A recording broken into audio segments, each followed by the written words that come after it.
प्रिय विद्यार्थियों, आज की इस ऑनलाइन कक्षा में आपका स्वागत है। आज आपको एक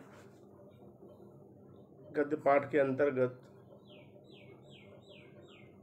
नए लेसन, नए पाठ नेताजी का चश्मा, जो कि स्वयं प्रकाश जी के द्वारा लिखित है, इस कहानी के लेखक परिचय और पाठ परिचय से अवगत कराते हुए कहानी के प्रथम और द्वितीय पृष्ठ का आशय आपको बताया जाएगा। तो चलिए जानते हैं स्वयं प्रकाश जी के बारे में। स्वयं प्रकाश जी एक बहुत ही बेहतरीन कहानीकार। इनका जन्म सन 1947 में इंदौर, मध्य प्रदेश में हुआ था। मैकेनिकल इंजीनियरिंग की पढ़ाई करके एक औद्योगिक प्रतिष्ठान में नौकरी करने वाले स्वयं प्रकाश का बचपन और नौकरी का बड़ा हिस्सा राजस्थान में बीता था। फिलहाल स्वैच्छिक सेवानिवृत्ति के बाद स्वयं से रिटायरमेंट ले लिया इन्होंने अपनी इच्छा से। फिर भोपाल में रहते हैं। वसुधा पत्रिका के संपादन से जुड़े हैं, अभी हैं ये, ठीक है। 8वें दशक में उभरे। 8वें दशक मतलब 80 के दशक में, 1970 से 80 के बीच में स्वयं प्रकाश आज समकालीन कहानी के महत्वपूर्ण हस्ताक्षर हैं। समकालीन कहानी में महत्वपूर्ण योगदान देने वाले स्वयं प्रकाश जी हैं। इनके द्वारा लिखी गई 13 कहानी संग्रह प्रकाशित हो चुके हैं, जिनमें सूरज कब निकलेगा, आएंगे अच्छे दिन भी, आदमी जात का आदमी और संधान ये उल्लेखनीय है। इनके बीच में विनय और ईंधन उपन्यास चर्चित रहे हैं। इन्हें पहल सम्मान, बनमाली पुरस्कार, राजस्थान साहित्य अकादमी पुरस्कार आदि पुरस्कारों से पुरस्कृत किया जा चुका है। ठीक। मध्यवर्गीय जीवन के कुशल चितेरे। मध्यवर्ग भारत देश में सबसे ज़्यादा रहता है, जिसे कहते हैं मिडिल क्लास। भारत की अधिकांशता आबादी मध्यवर्गीय है, मिडिल क्लास की है, न तो उच्च वर्गीय है न बहुत ज़्यादा निम्न वर्गीय है। तो मध्यवर्गीय जीवन के कुशल चितेरे, चितेरे मतलब चित्रण करने वाले हैं, उसके बारे में लिखने वाले हैं। स्वयं प्रकाश जी की कहानियों में वर्ग शोषण के विरुद्ध चेतना है। वर्ग शोषण क्या होता है? जो शोषण माने शोषित करना। शोषण मतलब किसी के ऊपर अत्याचार करना, किसी के ऊपर अन्याय करना, और ऐसे अन्याय और अत्याचार के विरुद्ध एक जागृति, एक चेतना, एक जागरण का प्रकाश करने का प्रयास इन्होंने किया है अपनी कहानियों में। सामाजिक जीवन में जाति, संप्रदाय और लिंग के आधार पर जो भेदभाव हो रहे हैं, उनके खिलाफ भी बोलने वाले हैं स्वयं प्रकाश जी। ठीक है। जातिगत भेदभाव नहीं होना चाहिए, इनका मानना था। संप्रदायगत भेदभाव नहीं होना चाहिए। लिंग के आधार पर स्त्रियों के प्रति भेदभाव नहीं होना चाहिए। यह सभी भेदभाव जितने भी हो रहे हैं समाज में, इन सब के खिलाफ रहने वाले, इन सब के खिलाफ रहकर लिखने वाले, बोलने वाले, आवाज़ उठाने वाले लेखक थे स्वयं प्रकाश जी। रोचक किस्सा गोई शैली। रोचक किस्सा गोई क्या होती है? किस्सा गोई, तो गोई मतलब परंपरा, किस्सा परंपरा। ठीक। किस्सा परंपरा क्या होती है? कुछ लोग होते हैं ना कि अपनी हर बात एक कहावत, एक किस्से शुरू, प्रसंग से शुरू करते हैं। कुछ लोगों को प्रसंग के द्वारा ही अपनी बात प्रारंभ करने की आदत होती है। वही है किस्सा गोई परंपरा, किस्सा गोई शैली। उदाहरणों के द्वारा अपनी बात लोगों तक पहुंचाना, लोगों तक रखना। रोचक का मतलब होता है रुचिकर, इंटरेस्टिंग। आपके लिखने की जो कला है, स्टाइल है, शैली है, तरीका है, विधि है, वह इस तरह से है कि जो कोई इनके द्वारा लिखी गई कहानियाँ पढ़ता है वह बहुत ही रुचि के साथ पूरी कहानी को पढ़ जाता है। ठीक है। वाचिक परंपरा क्या होती है? कहानियाँ सुनाई जाती थी दादी के द्वारा, नानी के द्वारा, तो वही वाचिक परंपरा का ही एक पात्र, एक अंग है, एक पार्ट है। क्या? कहानी, जो कि बोल करके, पढ़ करके सुनाई जाती थी आदिकाल से।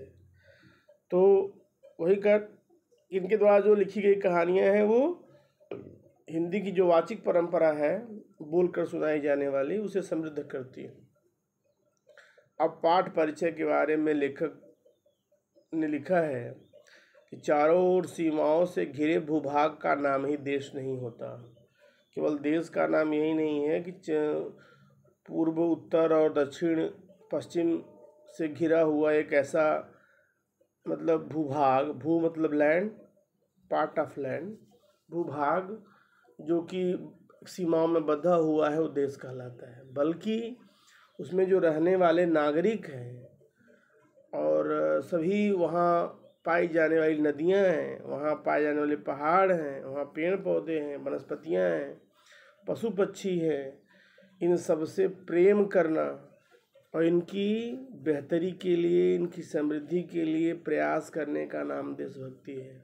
देशभक्ति सिर्फ यह नहीं है कि जाकर के सीमाओं पर अपनी गर्दन कटा दे, अपने प्राण दे दे, बल्कि यदि हम अपने देश में रहने वाले सभी नागरिकों से प्रेम करते हैं, नदियों की रक्षा के लिए संकल्पित हैं, पहाड़ों, पेड़ों, पौधों, वनस्पतियों, पशु पक्षियों, इन सब से अगर हम प्रेम रखते हैं, इनकी बेहतरी के लिए, इनकी सुरक्षा के लिए, इनके संरक्षण के लिए प्रयासरत है, इनकी समृद्धि मतलब उन्नति के लिए प्रयासरत है, तो वह भी देशभक्ति के अंतर्गत ही आएगा। नेताजी का चश्मा कहानी कैप्टन चश्मे वाले के माध्यम से देश के करोड़ों नागरिकों के योगदान को रेखांकित करती है, जिनकी गाथा कहीं गाई नहीं जाती, जिनका जिक्र कहीं नहीं किया जाता है।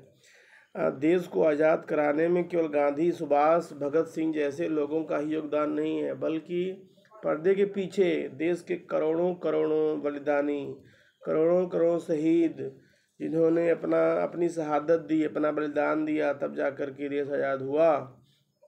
केवल चंद लोगों के प्रयास से देश को आज़ाद कराना संभव नहीं था, और न ही इतनी आसानी से अंग्रेज हमारे इस देश को छोड़ने वाले थे।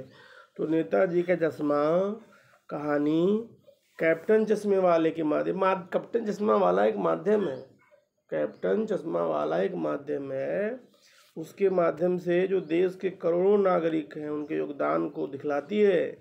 उन सब ने मिलकर योगदान दिया, तब जाकर के हमारा देश आज़ाद हुआ। जो इस देश में निर्माण में अपने तरीके से सहयोग करते हैं, और देश का जब भी विकास होता है उसमें प्रत्येक नागरिक का योगदान होता है। हर नागरिक जब तक अपने देश की उन्नति के लिए, देश के विकास के लिए तत्पर नहीं होगा, तब तक उस देश का विकास कभी नहीं हो सकता है। हर कोई अपने अपने तरीके से देश की उन्नति में, देश के विकास में सहयोग करता है। कहानी यह कहती है कि बड़े ही नहीं, बच्चे भी इसमें शामिल हैं। कहते हैं कि कहानी के द्वारा यह भी देखने में संदेश दिया है कि केवल बड़े ही नहीं योगदान करते, बल्कि बच्चे भी बढ़ चढ़ कर इस देश की आज़ादी में, देश की उन्नति में, देश की प्रगति में योगदान करते हैं। तभी कोई देश अपनी समृद्ध दशा को प्राप्त करता है, अपनी उन्नति को प्राप्त होता है। अब आइए कहानी के ऊपर। नाम है नेताजी का चश्मा। नेताजी का नाम आपने सुना होगा, सुभाष चंद्र बोस।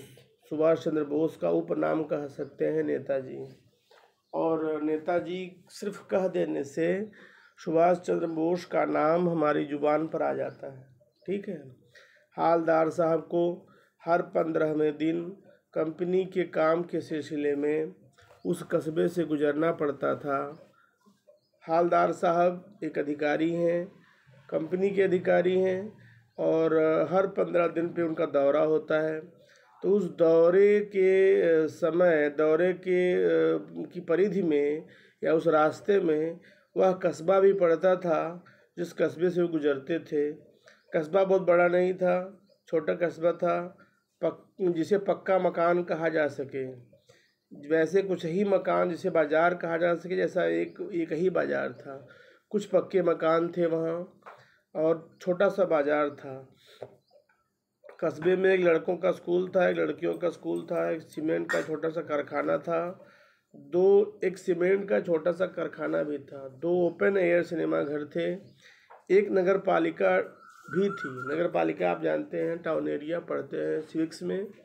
नगर पालिका क्या होती है, उसका गठन कैसे होता है और उसका चुनाव कैसे होता है, उसका काम क्या होता है, ये आप सब टाउन एरिया के बारे में, नगर पालिका नगर निगम के बारे में आप लोग पढ़ चुके हैं सिविक्स में। और अगर न पढ़े हों तो फिर से पढ़ लें नगर पालिका के बारे में।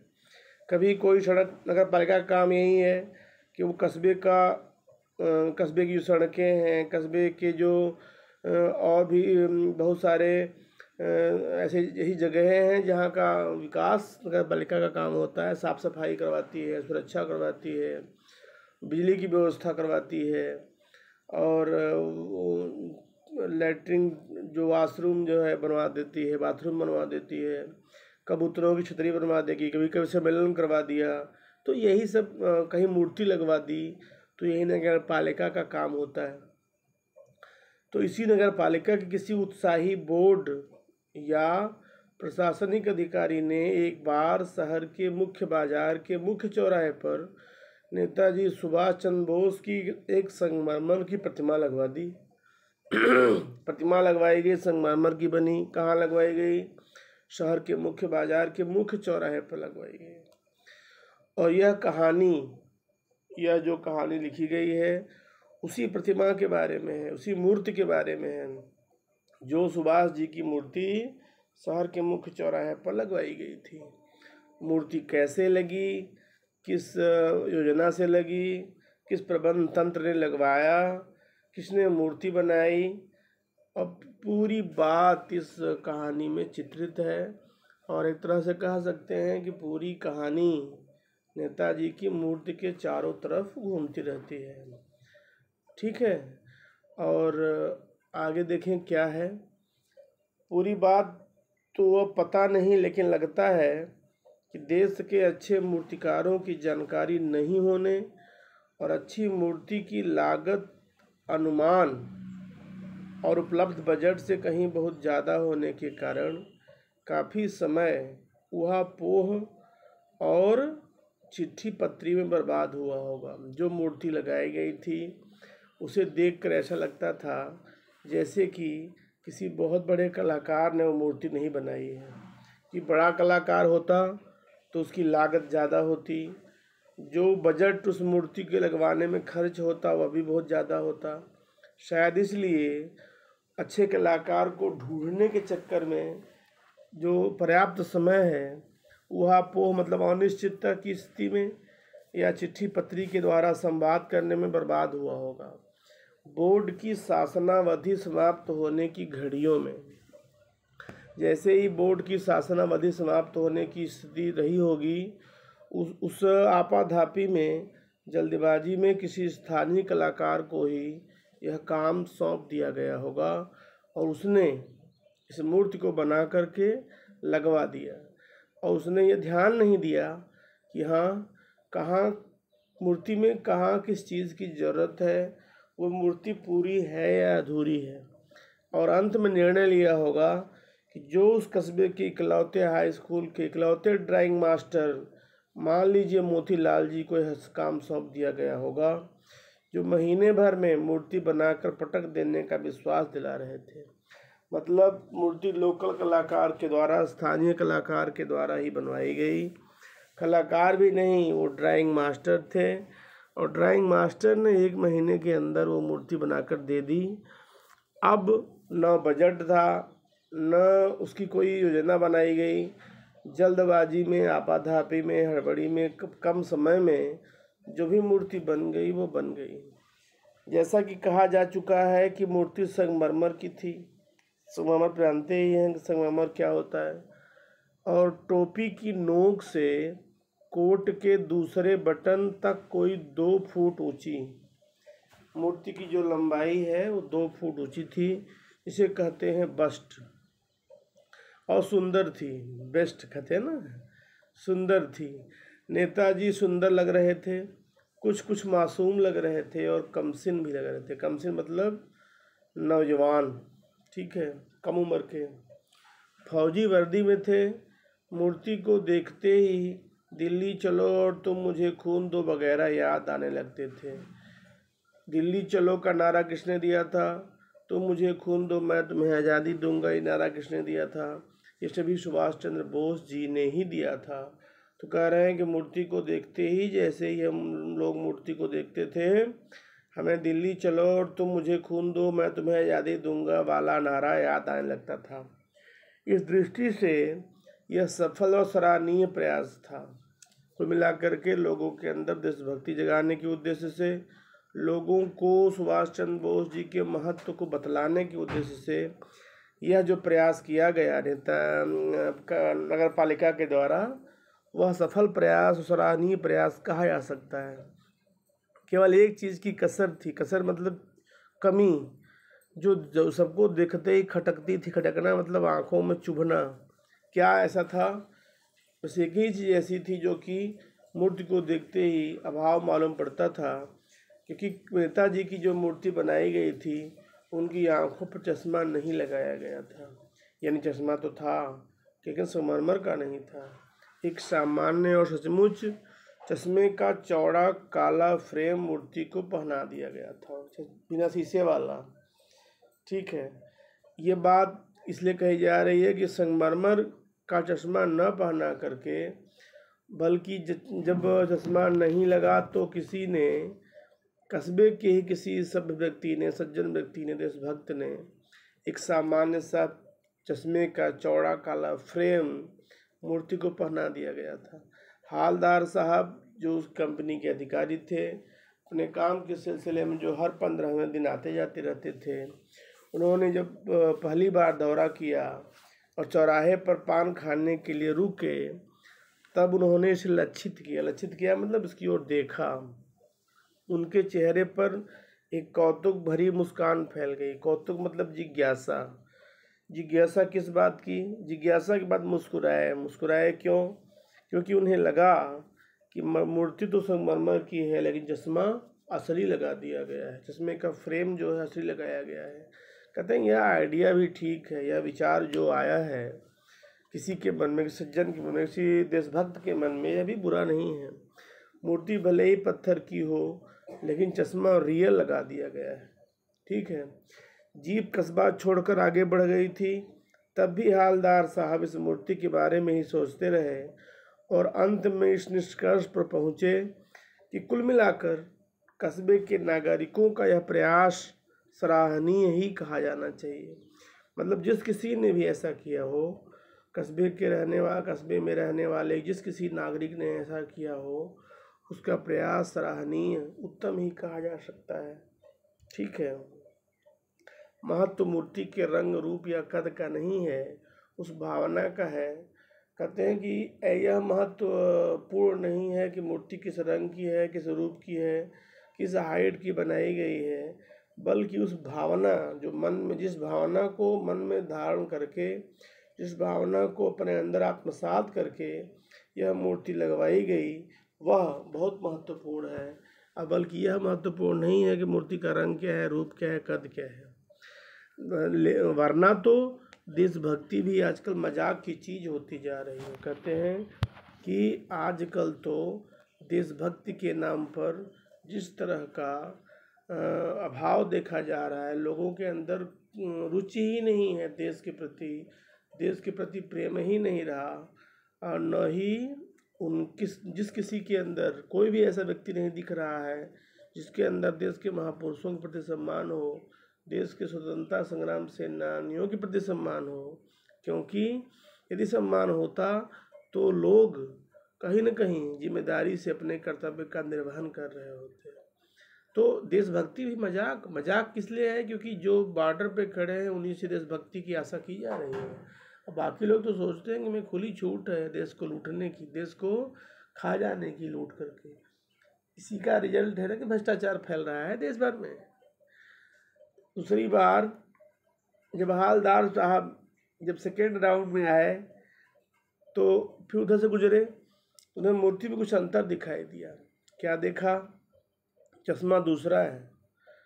पहले काले मोटे फ्रेम वाला चौकोर चश्मा था, अब तार के फ्रेम वाला गोल गोल चश्मा लगा दिया गया है। हालदार साहब का कौतूहल, जिज्ञासा उनकी और बढ़ी और कहते हैं, वाह भाई, क्या बात है, क्या आइडिया है, क्या विचार है। मूर्ति कपड़े नहीं बदल सकती, लेकिन चश्मा तो बदल सकती है ना। कहते हैं कि वो जो मूर्ति को कपड़ा पहना दिया गया संगमरमर का, उसे तो नहीं बदला जा सकता है, लेकिन जो रियल है, जो चश्मा अलग से लगाया गया है, उसे तो बदला ही जा सकता है। तीसरी बार आए, देखे फिर नया चश्मा था। हालदार साहब की आदत पड़ गई थी, ये हैबिचुअल हो गए वो। जितनी बार वे कस्बे से गुजरते, चौराहे पर अवश्य रुकते, पान खाते और मूर्ति को ध्यान से देखते। अब प्रश्न उठता है कि ऐसा क्यों करते थे? कहीं न कहीं हालदार साहब के मन में भी देशभक्ति की उत्कट भावना थी, देश प्रेम था, देश के महापुरुषों के प्रति सम्मान था, देश के बलिदानियों, शहीदियों, स्वतंत्रता संग्राम सेनानियों, इन सब के प्रति भी बहुत श्रद्धा थी, बहुत सहानुभूति थी, बहुत अपनापन था, बहुत लगाव था। शायद इसलिए उन्हें आदत पड़ गई थी मूर्ति की ओर देखने की, ध्यान से देखने की।